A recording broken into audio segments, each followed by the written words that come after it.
Hello दोस्तों, स्वागत है आप सभी का एमआई टेक्निकल इंस्टीट्यूट में। तो एक देखिए हम लोगों ने फ्रिज लेकर के आए हैं और ये डबल डोर सैमसंग की इन्वर्टर मॉडल की फ्रिज है। एक बार इसको हम दिखाते हैं इसके अंदर क्या है। और ये जो फ्रिज है पूरा प्रैक्टिकल करवाने के लिए लाया गया अभी इंस्टीट्यूट में। तो इसको हम देखते हैं कि इसके अंदर क्या है। सबसे पहले देखिए, फ्रिज जब भी कभी खोला जाए ना, तो जो इसका ये पत्ती लगी होती है जिससे ये बांधा गया होता है खोलने के लिए, तो ये खप्पा में से, जैसे इसके कवर में से निकालने के लिए ऐसा कुछ नहीं कि इसको उठाना पड़ेगा, ये कवर ही आराम से उठ जाता है। तो हर फ्रिज में, वॉशिंग मशीन में, किसी भी चीज का कभी निकालते समय ये ध्यान दे सकते हैं कि केवल ये कवर ही ऊपर उठाना होता है, फ्रिज को ऊपर नहीं उठाना होता है, क्योंकि नीचे की बॉडी के साथ ये लगा होता है। अब देखिए हम इसको ऊपर उठा सकते हैं, मतलब इसको अकेले भी इस कवर में से निकाला जा सकता है, कोई दिक्कत नहीं है। अब देखिए ऊपर जाकर के छत में टच हो रहा है। फिलहाल हम इसको थोड़ा टेढ़ा करके ऐसे निकाल देते हैं और इसको साइड में रख देते हैं। देखिए पन्नी के साथ निकल गया, कभी कभी ये पन्नी इसी में रह जाती है।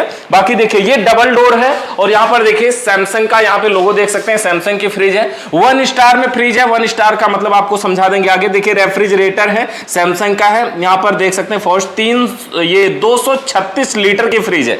20 year of warranty, digital inverter compressor motor इसके अंदर है, यानी कि इसका जो कंप्रेसर मोटर है वो इन्वर्टर मॉडल है। और जब भी कोई फ्रिज या एसी नहीं आती है ना, तो जब ये खरीद करके लाएं तो हर दुकानदार या जो दुकान जहां से आप खरीदते हैं वो लोग पहले ही आपको बता देते हैं कि आप फ्रिज को लेके जाइए और कम से कम 1 से 1.5 घंटा या 2 घंटा इसको वैसे ही रख दीजिएगा, 2 घंटे के बाद चालू करिएगा। ऐसा क्यों? क्योंकि जानते हैं किसके पीछे कंप्रेसर मोटर होता है और उसमें तेल होता है, और जब ये गाड़ी वगैरह से आती है रास्ते में तो क्या होता है, हिलते डुलता रहता है, और हिलने डुलने की वजह से हो सकता है कि वो तेल किसी पाइप में चढ़ गया हो, और अगर आप उसी समय चालू कर देंगे तो पाइप से गैस निकल के आगे कंडेंसर, फिल्टर, कैपिलरी, एवापोरेटर किसी जगह पे चली जाएगी, तो वो पाइप जाम हो जाएगी। उसी से बचने के लिए बोलते हैं कि तुरंत नहीं चालू करना। हम एक बार इसके अंदर को भी दिखाते हैं कि ये अंदर साइड से कैसा है। यहां पर देखिए इस तरह से स्टिकर भी लगा हुआ है कि गेट इसका ना खुले। तो फिलहाल इसके खोलते हैं और ऊपर का गेट खोलने के बाद देखिए ये ऊपर का लुक है कुछ इस प्रकार से।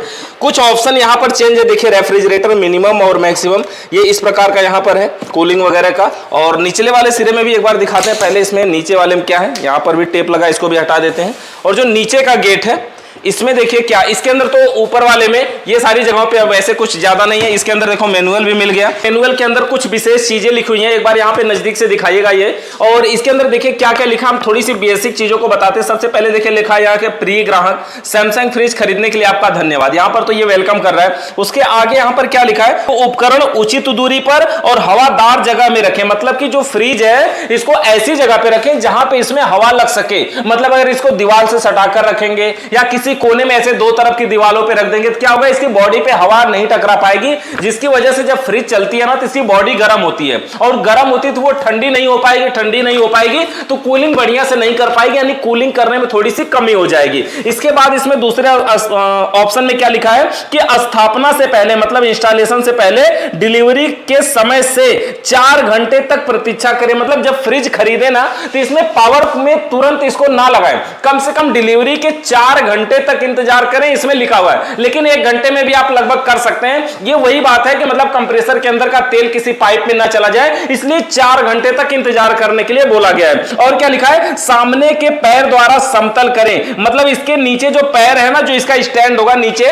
जो इसमें नीचे की साइड में स्टैंड होगा यहाँ पर, वो स्टैंड क्या होगा, इसको हम समतल कर सकते हैं। मतलब कहीं आगे की जमीन खाली हो, मतलब खाल में हो, ढलान पे हो, और पीछे ऊंचा हो, तो हम उसको थोड़ा सा बड़ा या छोटा करके एडजस्ट कर सकते हैं। इसलिए कुल मिलाकर के ये कह रहा है कि इसको सीधे पोजीशन पे रखें। और उसके अलावा क्या लिखा है यहाँ पर देखिए, बेहतर प्रदर्शन के लिए उपकरण को सीधी धूप और गर्मी से दूर रखें। मतलब आप चाहते हैं कि अगर ये फ्रिज बहुत अच्छी कूलिंग करे तो आपको डायरेक्ट धूप से बचाना है। मतलब घर के बाहर नहीं रखना है, तो बाहर कौन रखने जा रहा है फ्रिज को, है ना। तो पहली बात तो घर के बाहर नहीं रखना है और गर्मी से दूर रखना है। मतलब इसके आसपास ऐसा उपकरण भी मत रखिए जो गर्म देता हो। वैसे अधिकतम लोग इसको किचन में रखते हैं, तो किचन से थोड़ा सा बाहर अगर इसको रखा जाए तो और बेस्ट ये काम कर पाएगा, जहां पे कूलिंग हो। और इसके अलावा क्या है, बिजली के झटके और पेंट के उतरने के जोखिम से बचने के लिए उपकरण को नम स्थानों में न रखें। मतलब ये होता है कि कभी कभी फ्रिज की बॉडी में करंट आने लगता है, तो अगर आप चाहते हैं कि करंट ना आए और उससे बचना चाहते हैं तो फ्रिज को ऐसी जगह पे न रखें जहां पे बहुत नमी रहती हो। नमी रहने से क्या होगा